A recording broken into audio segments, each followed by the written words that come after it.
The Entrepreneurial Journey podcast. We're talking business and building a culture that's kick-ass. Where we make it happen, grab your seat, let's have a blast. At the Entrepreneurial Journey podcast. Hello and welcome to the Entrepreneurial Journey podcast. Today I have Tom Crombie and we need to mind our P's and Q's because Tom was once a teacher. Hi Tom, how are you? Hi, I'm really well, thank you. Lovely to be speaking with you. Wonderful. So you're the CEO and you're the founder of myonlineschooling.com.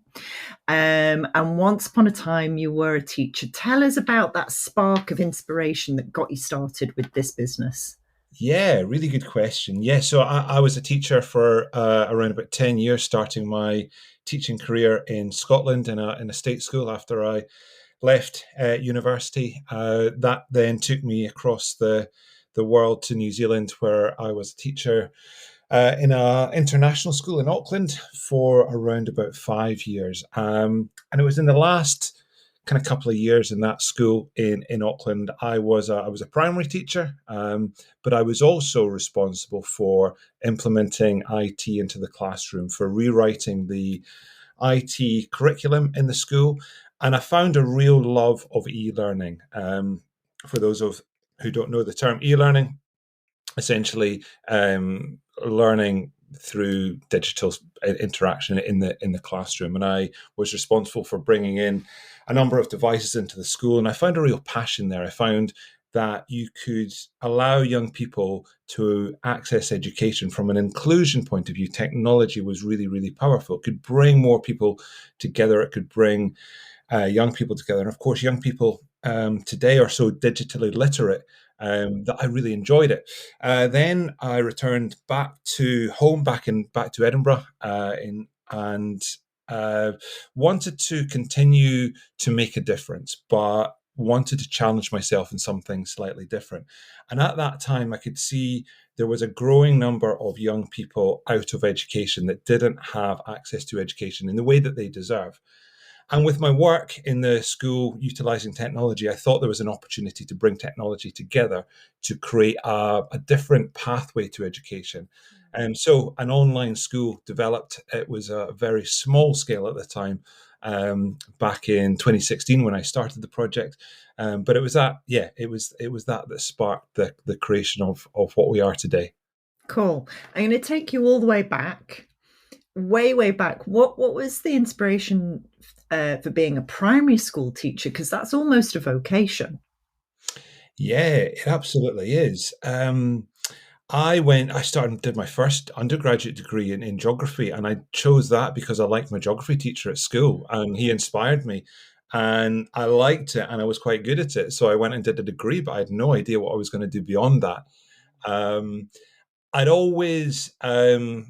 I'd had sort of summer jobs in schools and in sort of teaching sport, and I really enjoyed interacting with young people, and I found that a love of that in my sort of last year in my undergraduate degree. So primary teaching was something I started to investigate, and I got I went to try and get some experience. It was back at that time, it was quite tough to get a place on the course. So you couldn't go just with your either undergraduate degree or your school grades. You had to have some sort of experience in the field. So I went and volunteered in schools, and I volunteered in special educational needs schools, the Royal Blind School in Edinburgh, and I did a whole pile of things, and I found I loved it. I really enjoyed it, and I applied for my postgraduate in primary teaching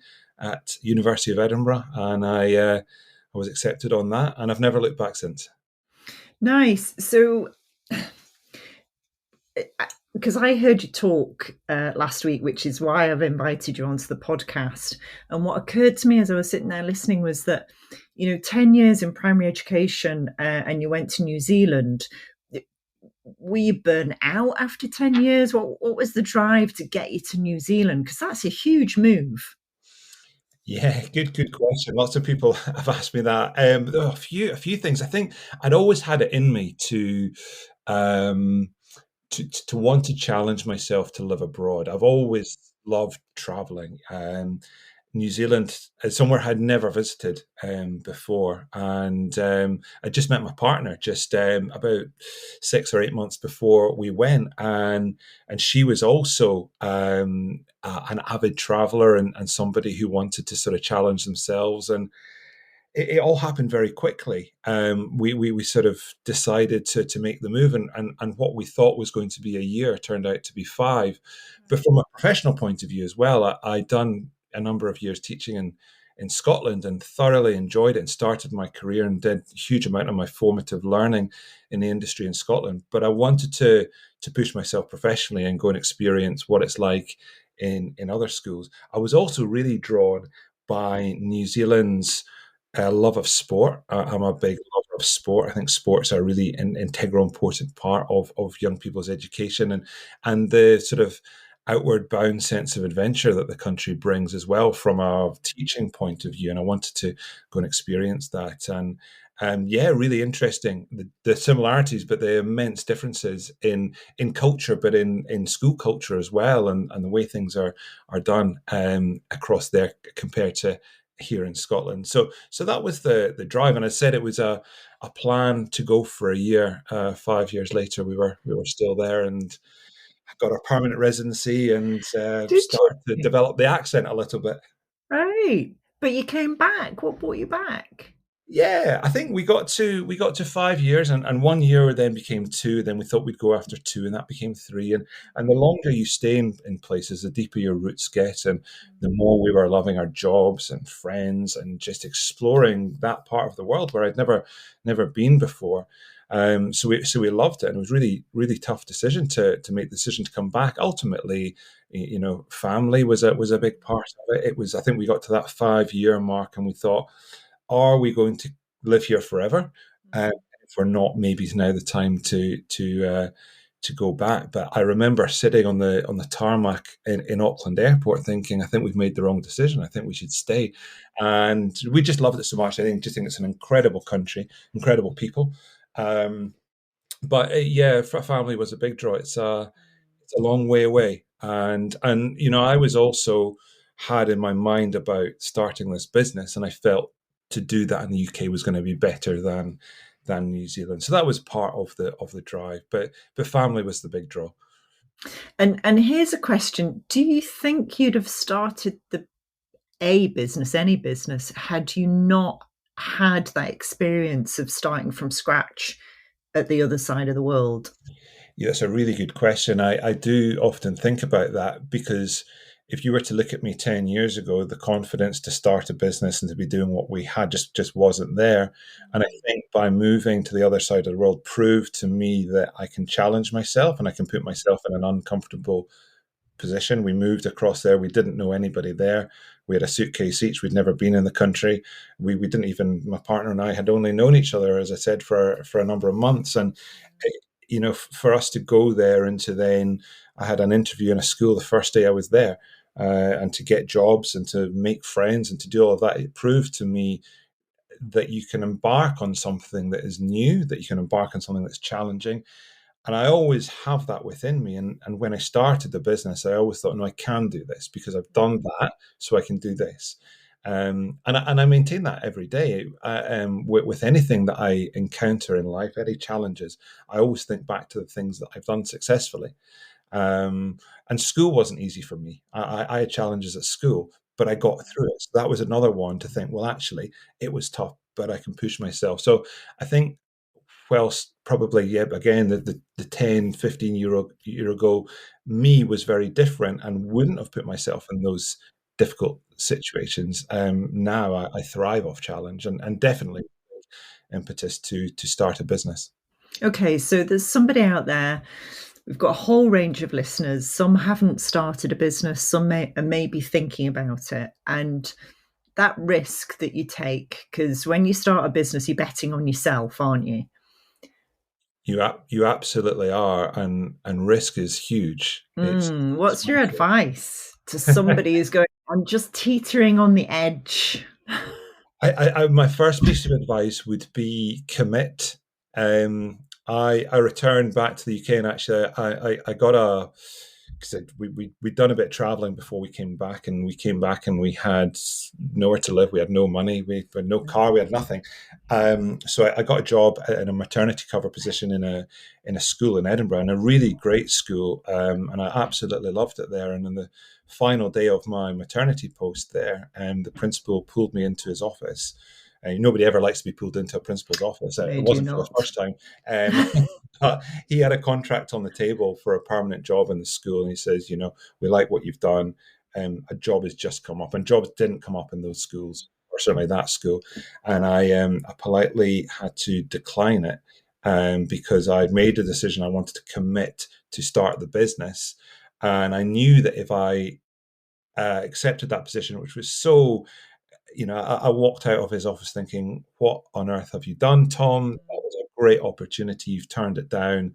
But I thought, if I do that, I'm not going to be able to commit to the business. So I think making that leap of faith is tough, but do it, commit, and throw everything at it, would be my first piece of advice.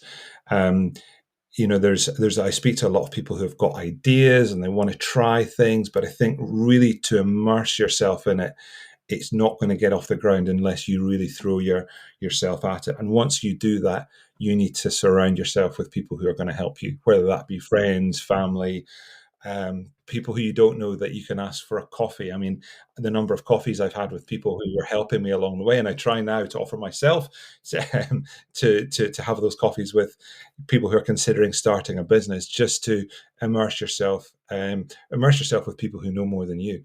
Because at the start you don't know very much. I certainly knew very little. I'd never been in a corporate world. I'd been in the classroom, and yeah, just to commit and to throw everything at it. I mean, it is kind of tough. It's evenings, it's weekends, it's late nights, it's early mornings.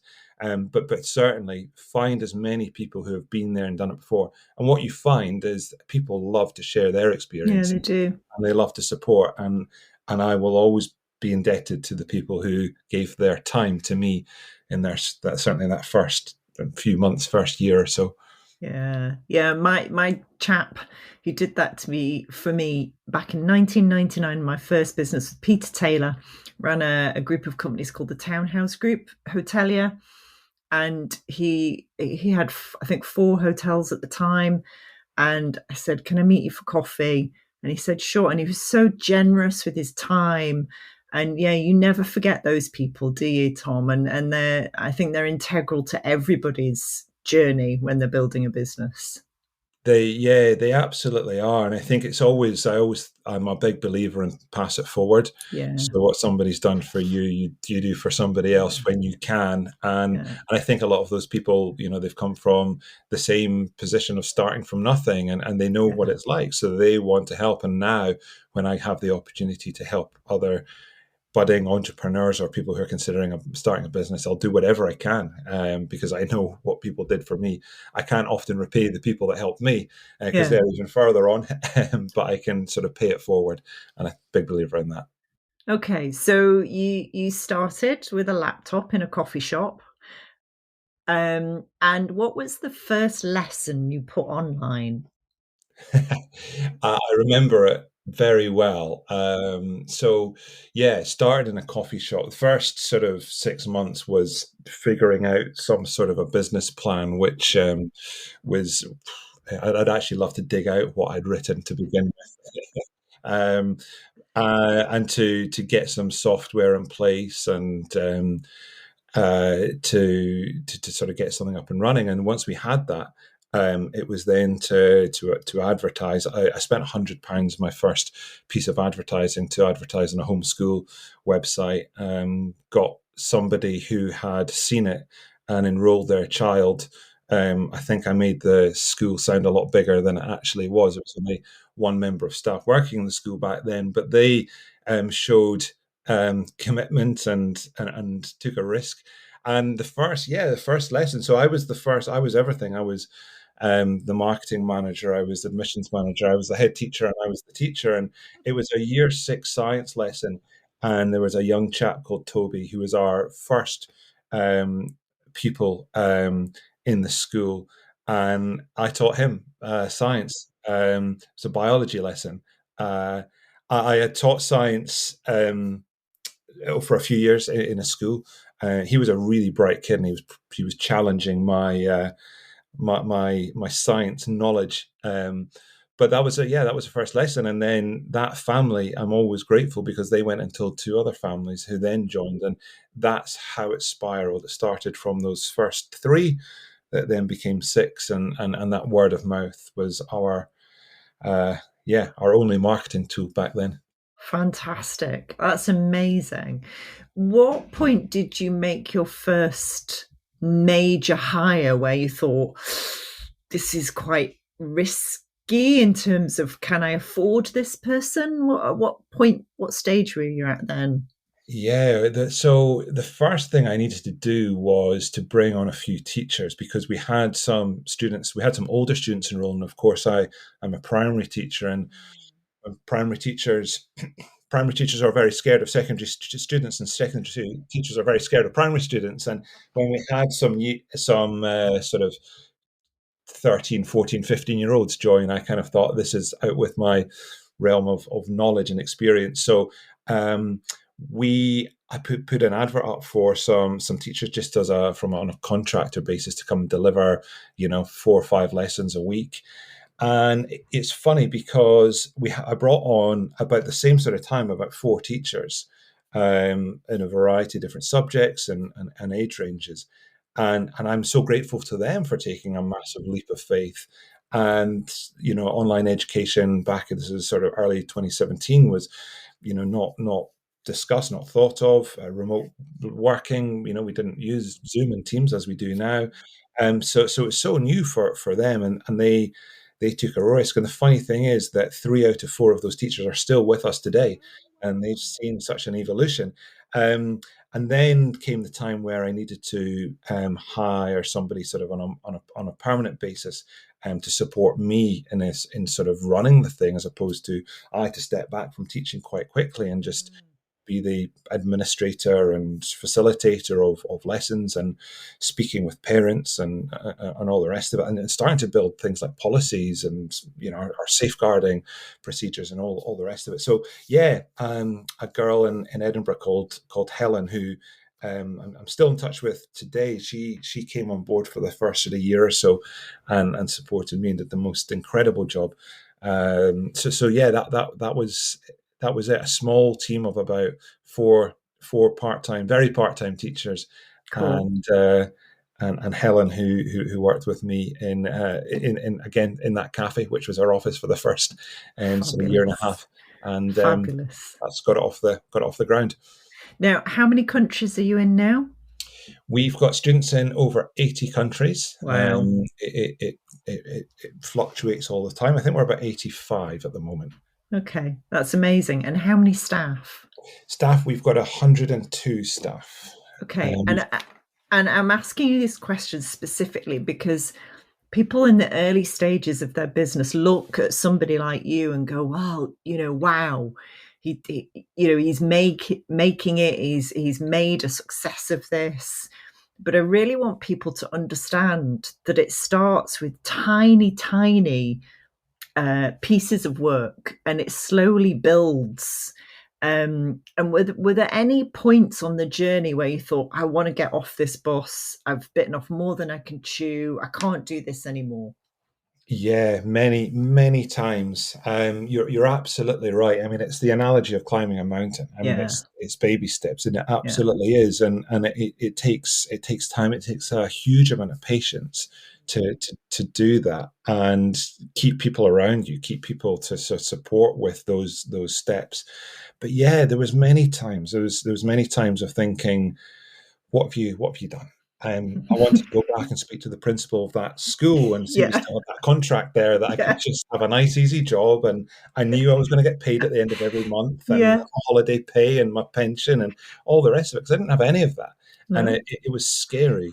And I hadn't been in that world before. I didn't know what a P&L account was. I didn't know how to register for VAT and all of these things Mm. that I just never experienced before. And it was daunting, and it was huge. And especially in education, when it's something you've absolutely got to get right. You're dealing with the Yeah. most important thing that the parent's child is, that they don't have a more important, I don't want to call them assets, but you know what I Yeah. mean.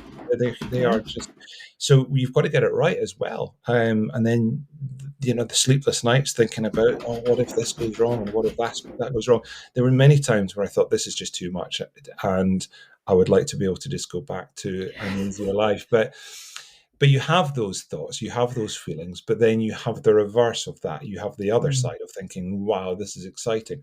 You have the days where you think, this is all going to fail and this is awful and I hate this. And you have the days where you've had a win and you think, this is great, and you're elated, and you've got to remember those moments more than the ones that get you down, and they're the things that get you through. But there's probably 2 occasions I can remember where I was seriously close to just saying, Right. enough is enough. This is either pausing it and just going with what we had and not growing any further, or just stopping the thing altogether and going back to the teaching world.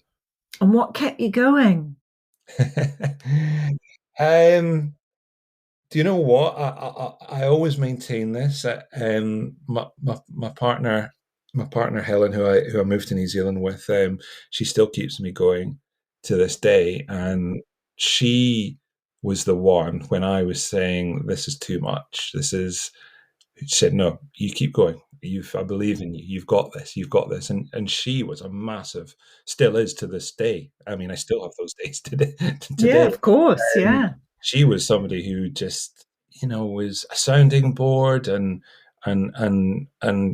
yeah, she's an ambitious individual, and she's genuinely, if it wasn't for her, I would have stopped it. I can tell you that now. And yeah, I think also, when we were sort of invested in this, and we started in September, which is the start of the English school term, and we had 5 or 6 pupils on board.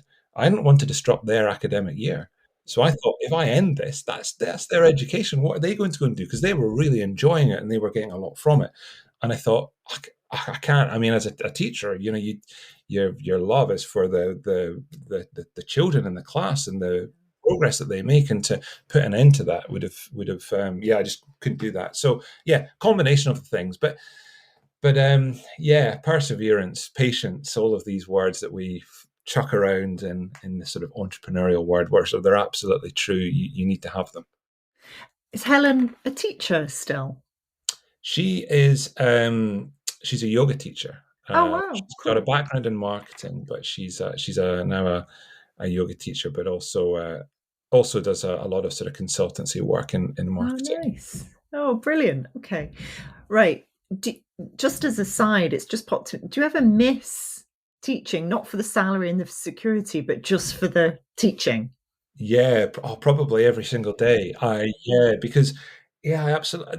Okay, I guess there's 2 parts to teaching. There's the teaching part where you've got your class and they're your team, they're your community, and they're incredible. I miss that so much. The administrative side of school reports and parent meetings and emails and late nights, don't miss that. I don't think any teacher would. But yeah, absolutely. I really miss the classroom. I miss that.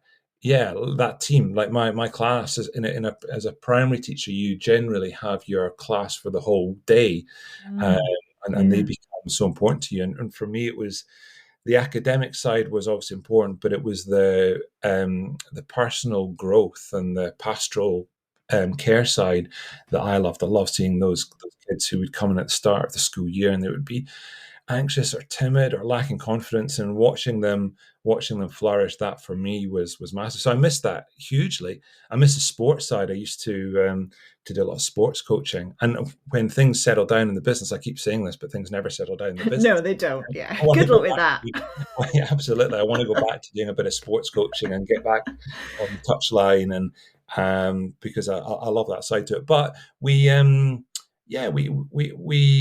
seeing that same growth in young people, but just on a different scale now. It's not myself who's, it's not my team, but I'm seeing it.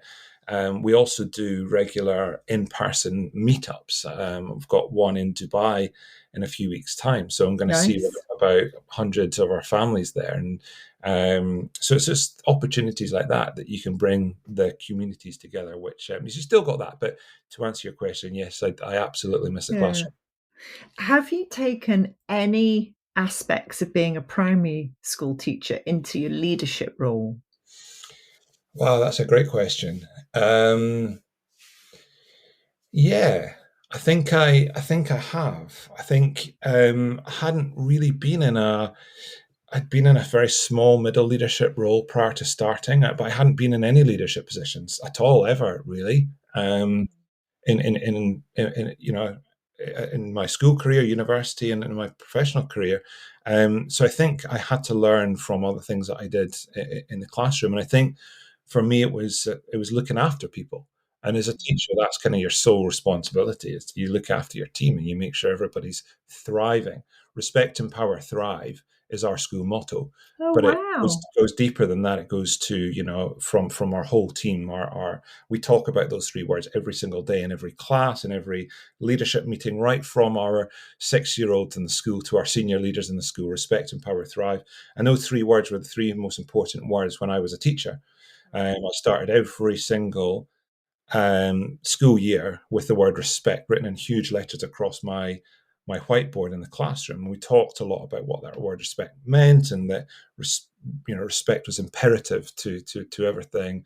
And then empower was a big part. I wanted to make sure that I was, as a teacher, I was a facilitator for learning. I wasn't standing there lecturing people, but I allowed young people to learn independently and learn by themselves. And in a leadership position, I still maintain that today, that I want people to be empowered to experience things for themselves, not to micromanage, but to take those steps back, and I'll have the tools there to thrive. And so I think, yeah, those three words were always three words in the classroom that were so important. So I decided to bring them into the business. And yeah, I think they're as important on day one as they are today. So that empower bit, I think, is a definitely a big part. But as I said before, looking after people, I put a big emphasis on making sure that the team are okay and that they're thriving. We put big emphasis on well-being and making sure it's a great place to learn, but it's a great place to work as well. Yeah, lovely. Where are you taking the business? Where next? Yeah, good question. We There's been so much change and growth over the last few years. Of course, the pandemic was a massive catalyst for development for us. It put online education on the map. It allowed us to think about ways of doing things differently in all aspects of our life. And there's been a lot of change. I guess our school pre-pandemic to post-pandemic. And now we are headed for further accreditations. We are headed for accreditation by the Department for Education for England, and that will then open us up for Ofsted inspection and all of these things. So that's the next part of the journey. But for me, it's about that word thrive, and it's allowing every young person to achieve success. So right now we are a Scottish-based school, but we run the English system. So we prepare young people to go through to GCSE and then on to A level, which works for a lot of young people. But what we know, of course, it's not a one size fits all, and not every child is going to go through that pathway. So we're looking at opening up additional pathways so that young people get to that 14, 15, 16 years of age, and they've got that route through GCSE, A level, further education, possibly university. But I want to open up opportunities through apprenticeship and through vocational things like BTECs and additional pathways. I want to have every young person who's in the school knows that they can go on their own journey and experience success, whatever that is for them. So that for me is a big part of this. Is we want to be able to make sure that we're capturing everybody and we are allowing every young person to truly thrive and to be the best versions of themselves. I think that's amazing. I think that's fantastic. Okay, so I have a little note here to say you've gone offline. So I'm just going to check that we're still recording. And we can edit this out if we're not still recording, by the way. So don't worry about it. I'm just going to double check that is. Yeah, that's. It flashed up for me and then it said back online. I don't know. Oh, does it? That's fine then. That's all right. We'll all be good. Okay, good. So last question, Tom. If your business had a personality or a character, either who would it be or how would you describe it? If it had a personality or a character. You've put me on the spot there. It would be it would be a really positive. It would be some character with a massive smile on their face. Right. I'm a really positive individual.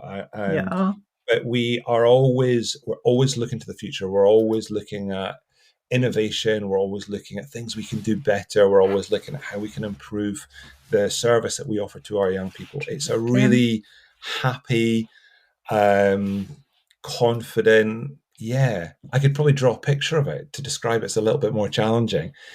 That's probably what I would say. Oh, great. You came back. We missed you there. So I don't know what happened there. I lost connection. Let me ask you that question again. So if your business had a personality or a character, who would it be or how would you describe it? I think I would describe it as I can't think of a character at this stage, but it would be a really happy character. It would be a really positive, outgoing, adventurous character. It would be somebody or something that is always looking to the future. They'd have a huge smile on their face, and everything would be good. That's how I like to think about. I'm a really positive person. We're progressive, we're future thinking, so it would be somebody who's just full of life and like I said, got that big happy smile. We're welcoming as well. We're very inclusive. We welcome everybody irrespective of their education experience, their background, where they are. We'd be somebody with a big hug. Oh, nice. I like that. I think and if only all our schooling could feel like that. If every kid on the planet could feel like they were having a big hug when they went to school, I mean, what a difference that would make to the world. That's incredible. Yeah, absolutely. When I was a teacher, I used to my priority before opening any of the textbooks was to make sure that the classroom was a place that the kids wanted to come into. And I thought, if you want to come in here and you're going to enjoy being here and there's a nice atmosphere and a welcome, then learning's going to be easy. Yeah, easier than not wanting to be there. So I've tried to keep that throughout the school, that it's a place that is welcoming and there is that proverbial hug at the front door for everybody, staff, parents, pupils. They're somewhere where they're supported and they're nurtured and they know that they're somewhere where we're going to look after them. Brilliant. Thank you so much, Tom, and the best of luck for the future. Thank you very much indeed. The Entrepreneurial Journey Podcast. We're talking business and building a culture that's kick-ass.